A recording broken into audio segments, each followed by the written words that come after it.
Hello दोस्तों, the study channel में आपका स्वागत है। हम यहाँ पर कुछ महत्वपूर्ण क्वेश्चन के बारे में बात करेंगे जो सिविल इंजीनियर के लिए है।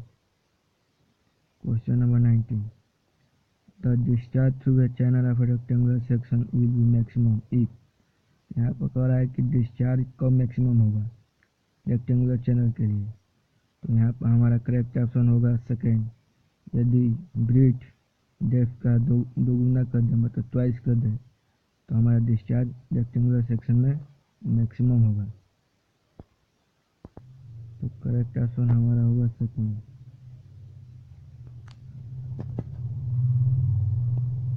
20 question number,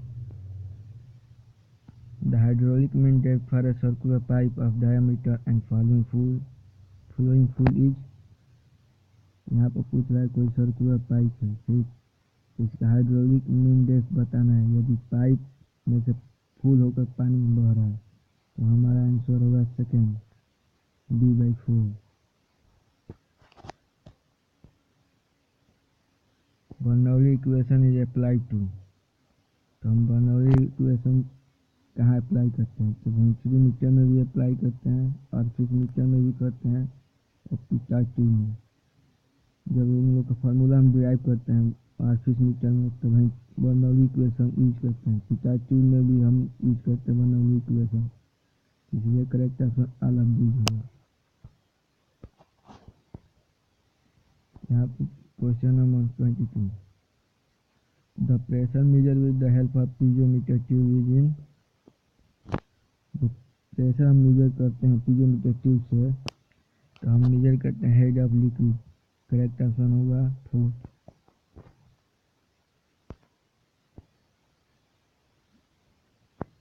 question number 23, the weight per unit volume of liquid at standard temperature and pressure is क्या? तो वेट बाई वॉल्यूम या स्पेसिफिक वेट कहते हैं इसे। तो करेक्ट ऑप्शन हमारा होगा स्पेसिफिक वेट।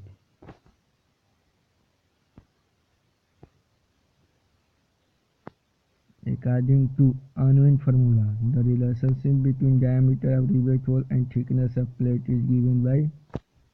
तुम जानते हैं D diameter equal to 1.605 under root T.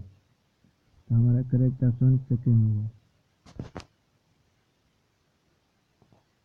D diameter है हमारा, टी थिकनेस ऑफ प्लेट है।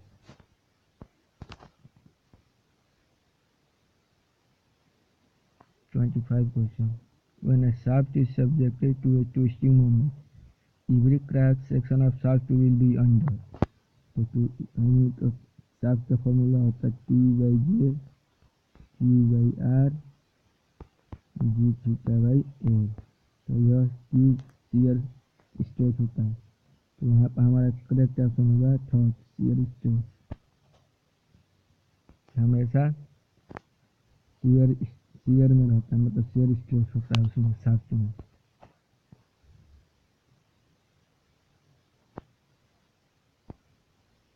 Question number 26, the shear force of cantilever beam of length L carrying a UDA load of W per meter unit length at free inch. Free inch पर पूछा है कि shear हमारा shear force कितना हुआ। ये कई कैंटिलीवर बीम है, W लोड लग रहा है, W मीटर पर लेंथ लग रहा है लोड। तो शियर स्ट्रेस डायग्राम हमारा ऐसे बनेगा,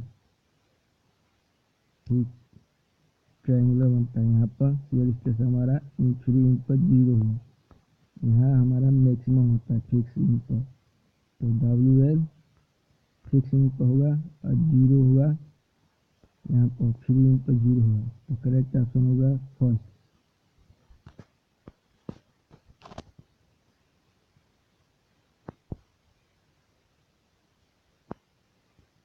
When a body is subjected to 3 mutual perpendicular stress of equal intensity, the ratio of direct stress to the corresponding volumetric strain is known as।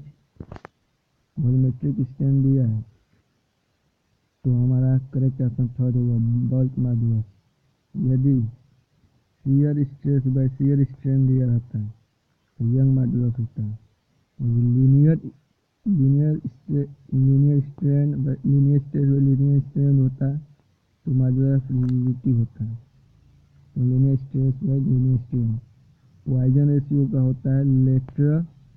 Lateral strain by longitudinal strain Poisson issue का।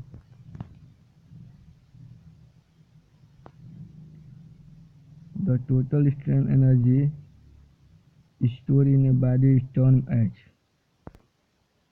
तो correct option होगा proof reasoning.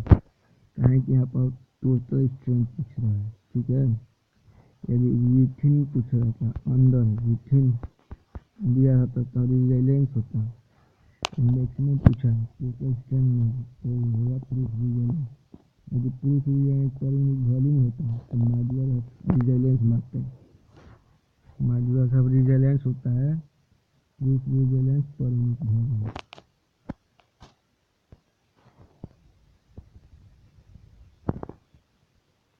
The angle of inclination of a plane at which body begins to move down the plane is called angle of repose।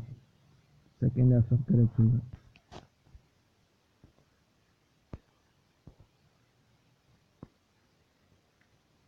Question number 13. A vertical wall is subjected to pressure due to one kind of liquid on its base side.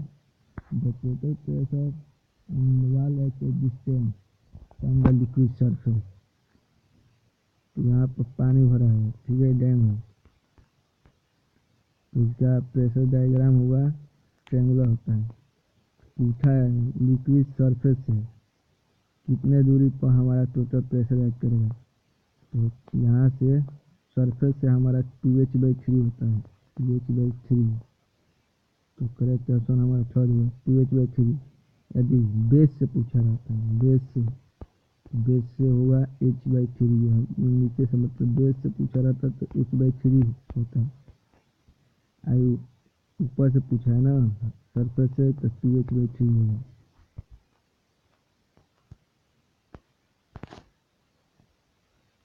Question. The point through which the whole weight of body acts irrespective of position is known as।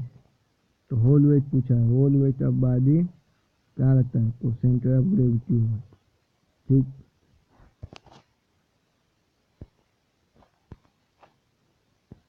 The force which meet at one point and their line of action also lie on same plane are known as। तो जब कोई line same point पर मिलेगा तो हमारा ये हुआ concurrent हुआ, ठीक। और सेम प्लेन कहेगा, सेम प्लेन पर लग रहा है तो कोप्लेनर, ठीक। तो सेम प्लेन कोप्लेनर और सेम पॉइंट पर मिलेगा तो कंकरेंट, ठीक। तो फर्स्ट ऑप्शन से होगा coplanar concurrent force.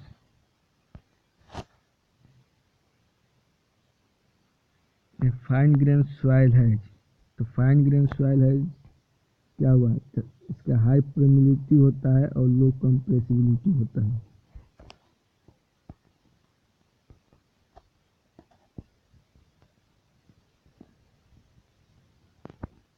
Which one of the following pair is not correctly matched। तो हमारा वाटर लॉस जब होगा तो इवेपोरेशन होगा, तो सही है रन ऑफ स्ट्रीम फ्लो भी सही है। तो यहाँ पर पर्कुलेशन सॉइल इरोजन, यहाँ पर हमारा जो करेक्ट ऑप्शन नहीं है प्रोक्रेशन होगा। मतलब प्रोक्लेशन जब यह अर्थ सरफेस है, जब वाटर नीचे जाता है पानी धरती के अंदर इसे प्रोक्लेशन कहते हैं, ठीक। तो यहाँ पर सॉइल इरोजन थोड़ी होता है प्रोक्लेशन में, यहाँ पर हुआ थर्ड ऑप्शन।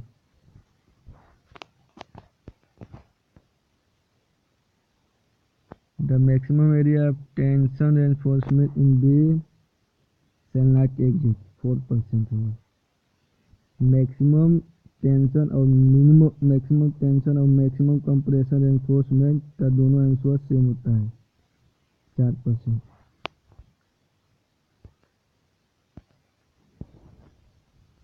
गेज प्रेशर, तो हम लोग जानते हैं कि absolute pressure is equal to atmospheric pressure plus gauge pressure होता है। तो यहाँ पर हमारा दिया है गेज प्रेशर निकालना, तो gauge pressure equal to absolute pressure minus atmospheric pressure. First option absolute minus atmospheric pressure.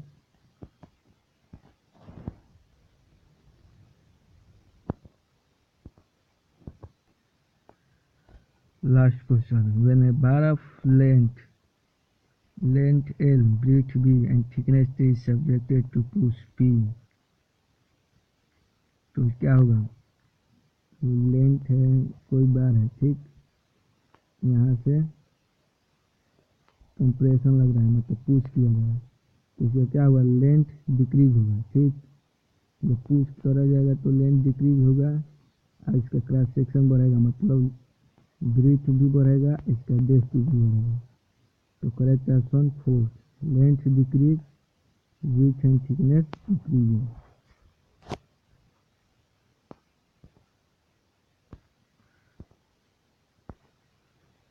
Thanks for watching my video. Please like and subscribe my channel for more videos.